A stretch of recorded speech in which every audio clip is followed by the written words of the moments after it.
முருகன் என்றால் அழகு, அழகு என்றால் முருகன். முருகனுக்கும் தமிழ் மக்களுக்கும் ஏன் இவ்வளவு பந்த பாசங்கள்? முருகன் செய்த அதிசயங்கள் எண்ணற்ற. எங்கு பார்த்தாலும் முருகன், எதில் பார்த்தாலும் முருகன். இந்த முருகனை பற்றி நீங்கள் அறியாத சில அதிசயங்களும் ஆச்சரியங்களும் இந்த வீடியோவில் நாம் பார்க்க போகின்றோம்.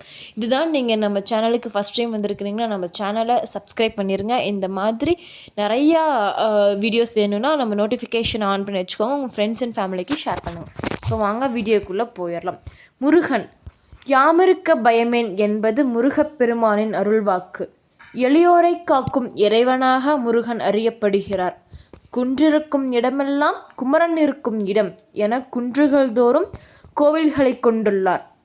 அத்தகைய முருகப்பெருமான் பிறப்பை பற்றி புராண கதைகள் என்ன சொல்கிறது என்பதை அறிந்து கொள்ளலாம் வாருங்கள். முருகன் என்ற பெயருக்கு காரணம், முருகப்பெருமான் தமிழர்களின் ஒப்பற்றை தெய்வமாவார். தொல்காப்பியரின் கூற்றுப்படி தொன்மையான தமிழர்களின் ஐந்திணை வழிபாடுகளில் முருகன் சேயோனாக வருகிறார். சேயோன் குறிஞ்சி நிலத் தலைவலாவான். ஐந்திணைகளில் முல்லை நிலத்திற்கு தெய்வமாக மாயோனும், மருத நிலத்திற்கு தெய்வனாக இந்திரரும், பாலை நிலத்துக்கு தெய்வமாக கொற்றவையும், நெய்த நிலத்தின் தெய்வமாக வருண பகவானும் இருக்கிறார்கள். இருந்தாலும் முருகனை அதிகம் வழிபடுபவர்கள் தமிழராக இருப்பதால் இக்காலத்தில் அவரை தமிழ் கடவுள் என்று அறியப்படுகிறது. முருகு என்றால் தமிழில் அழகு என்று பொருள். அதன் அடிப்படையில் முருகனானவன் அழகனாகின்றான். தமிழின் மெல்லினம், இடையினம் மற்றும் வல்லினத்தை ஒரு சேர இணைத்த பெயராக அமைந்தது. முருகனை வழிபடும் வழக்கம் பழங்காலத்தொட்டே இருக்கிறது. அவரை வழிபடும் மதத்திற்கு கௌமாரம் என்றும் பெயர் இருந்தது. தமிழர்களுக்கும் முருகனுக்கும் உள்ள தொடர்பானது நெடுங்கால பிணைப்பாகும். தமிழர்கள் எங்கே செல்கிறார்களோ அங்கெல்லாம் முருகனை மறவாமல் கொண்டு சேர்ப்பார்கள். அவ்வாறு இன்று தமிழகம், இலங்கை, மலேசியா, சிங்கப்பூர் உள்ளிட்ட பல நாடுகளில் முருக வழிபாட்டை தொடர்கின்றனர். உங்களுக்கு இன்னொரு அதிசயத்தை நாம் கூறுகின்றேன். அசைவ முருகன் என்று ஒரு பெயரும் முருகனுக்கு இருக்கிறது. அது எப்படி என்று நாம் பார்க்கலாம்.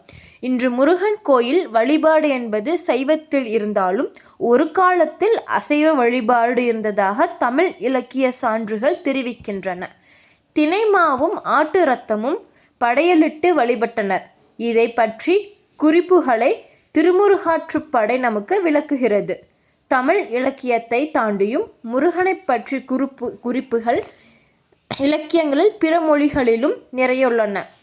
அவ்வாறு கந்தபுராணம் வடமொழி இலக்கியத்திலிருந்து தமிழில் மொழிபெயர்க்கப்பட்டது. அதில் முருகப்பெருமான் சிவனுக்கும் பார்வதிக்கும் மகனாக தமிழகத்தில் அறிமுகமாகிறார். அவ்வாறு வந்த கதைகளில் சில பகுதிகளை நாம் காண்போம். அன்னை பார்வதி தேவியின் ஒரு அவதாரத்தில் மலைகளின் அரசனாக இமவான் மன்னனின் மகளாக பிறந்தார். அவர் மீண்டும் சிவனை அடைவதற்கு கடும் தவம் புரிந்தார். அவருடைய தவத்தினால் சிவன் பெரிதும் மகிழ்ச்சி அடைந்தார். ஆகவே பார்வதியை மணந்து அவருடன் அழைத்து சென்றார். அவர்கள் இருவரும் கந்தமாதான பர்வத்தில் தங்கினர். அங்கு சில நாட்கள் தங்களுடைய மனவாழ்வினை கழித்தார்கள்.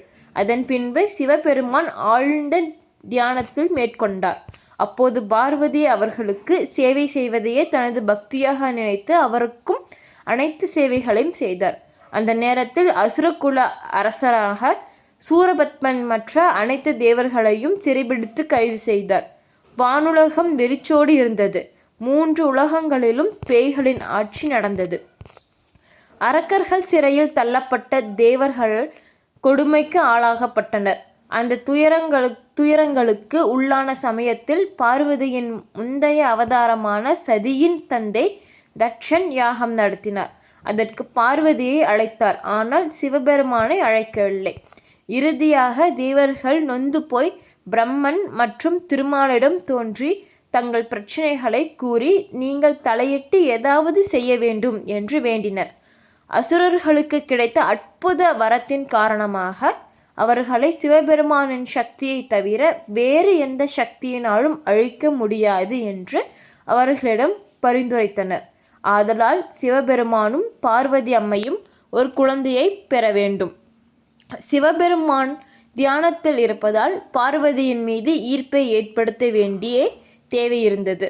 அவர்கள் ஒரு விசித்திரமான யோசனையை நடைமுறைப்படுத்தி ஆயத்தமானார். காதலின் கடவுளான மன்மதனை அணுகி சிவபெருமானின் கவனத்தை அவருக்கு சேவை செய்து கொண்டிருக்கும் பார்வதியின் மீது காமப்பறவையாக விழ வைக்க வேண்டும் என்று கோரிக்கை வைத்தனர். மன்மதனும் அவர்களின் கோரிக்கையை ஏற்று கந்தமாதான பர்வத்திற்கு சென்றனர். அங்கு அவர் தனது வில்லிலிருந்து காதலை தூண்டும் அம்புகளை சிவபெருமானை நோக்கி எய்தினார். அவை தனது தவத்திற்கு ஏற்பட்ட தொந்தரவாக கருதி கோபமடைந்த சிவன் தன்னுடைய 3வது கண்ணை திறந்தார். அதனால் வெளியே வந்த தீப்பிழம்புகள் மன்மதனை சாம்பலாக பொசுக்கினர். இதனால் அதிர்ச்சி அடைந்த அனைத்து தேவர்களும் சிவபெருமானை அமைதிப்படுத்த வழிபாடு செய்து தங்களுக்கு நேர்ந்த இன்னல்களை தெரிவித்து எங்களுக்கு உதவுவதற்காகத்தான் மன்மதன் இவ்வாறு செய்ததாக மன்னிப்பு கோரினர். இதனால் சிவபெருமான் மனமிறங்கி மன்மதன் யார் கண்ணுக்கும் தெரியாமல் இருப்பாய் என்று சாபத்துடன் மன்மதனுக்கு உயிர் கொடுத்தார். மன்மதனை எரித்த அன்று 6 தீப்பொறிகள் சரவண பொய்கை அக்னி பகவானால் கொண்டு செல்லப்பட்டன. அங்கு அந்த 6 தீப்பொறிகளும் அழகிய 6 குழந்தைகளாக வடிவம் பெற்றிருந்தனர். அந்த 6 குழந்தைகளும் 6 கார்த்திகை பெண்களின் பாரம்பரிய மரபின் படி வளர்க்கப்பட்டனர். ஒருமுறை சிவபெருமானுக்கும் பார்வதி அம்மையாருக்கும் அந்த சரவண பொய்கைக்கு வந்திருந்தனர். அப்போது தாயான பார்வதி அன்று 6 குழந்தைகளுக்கும் ஒன்றாக கட்டித் தழுவி அவர்களை ஈசனாம், தட்புருஷம், வாமதேவம், அகோரம், சத்யோஜதம் மற்றும் ஆதோமுகம் ஆகிய 6 முகங்களுடன் ஒரே உருவமாக மாற்றினார். அத்தகைய முருகப்பெருமான் பக்தர்களால் சண்முகன், முருகன், சுப்பிரமணியன், கந்தன், கார்த்திகேயன் மற்றும் இன்னும் பல பெயர்களில் அழைக்கப்படுகிறார். அன்னை பார்வதி முருகப்பெருமானுக்கு தனது சக்திகளை உள்ளடக்கிய வேல் ஒன்றை பரிசாக வழங்கினார். அந்த வேலை கொண்டு முருகன் சூரபத்மனுடன் போரிட சென்றார். போரில் சூரபத்மன் 2ஆக பிளக்கப்பட்டார். பிறகு அசுரரான சூரபத்மன் முருகனிடம், இறைவா, நான் உங்களுடனே இருக்க விரும்புகிறேன் என்று வேண்டியதால் ஒரு பாகத்தை சேவலாகவும் ஒரு பாகத்தை மயிலாகவும் மாற்றினார். அதில் சேவல் முருகப்பெருமானின் கொடியிலும் மயிலானது அந்த இறைவனின் ஊர்தியாகவும் மாறின. இவ்வாறு பல பெருமைகளை முருகப்பெருமான் தனக்காகவே கொண்டுள்ளார். தமிழர்கள் நெஞ்சில் நீங்காத புகழை பெற்றுள்ளார். தன்னுடைய பக்தர்களால் பல கோவில்களை பெற்று அந்த கோவில்களில் இருந்து தன் மக்களுக்கு அருள் பாலிக்கின்றார். இப்படி முருகப்பெருமானின் கதை இன்றே நிறைவடைகிறது. இந்த மாதிரி உங்களுக்கு வேறு ஏதாச்சும் கதைகள் வேணும்னா கமெண்ட் பண்ணுங்கள்.